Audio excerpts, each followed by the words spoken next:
j'espère que vous allez bien. Je suis désolée de mon absence, j'ai eu beaucoup d'examens, j'ai pas pu faire beaucoup de vidéos à part Move for a Day.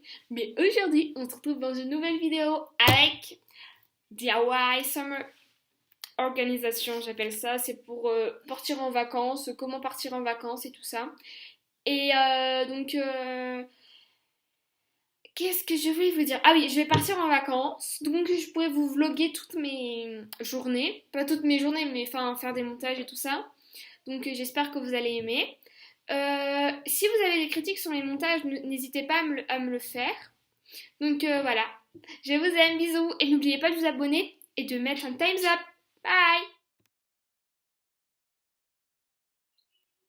Pour ce premier DIY, nous aurons besoin d'un fil, de masking tape et de ciseaux.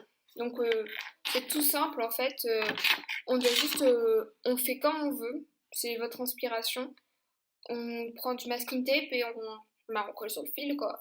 Et il faut bien protéger ici pour pas que ça s'enlève, pour pas que les fils sortent. Donc voilà.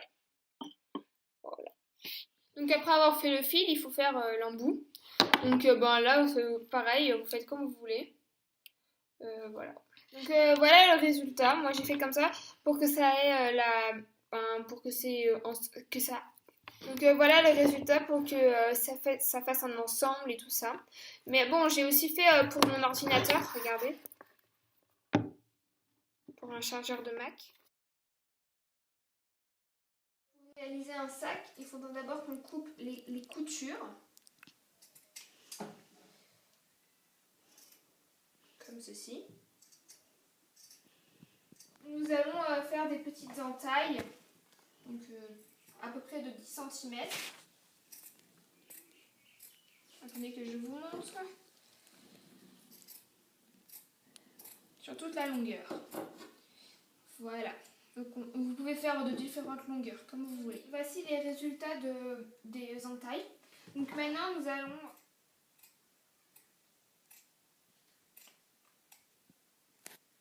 Je vous conseille de découper un à un les coutures parce que sinon ça risque de se casser. Voilà. Donc on va faire la même chose qu'on a fait ici. On va couper des franges. Vous pouvez faire, moi je vous conseille de faire chaque tissu à leur tour parce que sinon ça va faire des trucs bizarres. Voilà. Donc maintenant on va juste nouer les franges sur toute la totalité de la longueur. Après avoir noué le bas, il faudra nouer les manches. Donc ça va assez vite. Après avoir fait les nœuds là, il faudra couper le col. Donc c'est très simple. Donc ensuite nous allons faire des trous, des petites entailles si vous voulez, de chaque côté deux.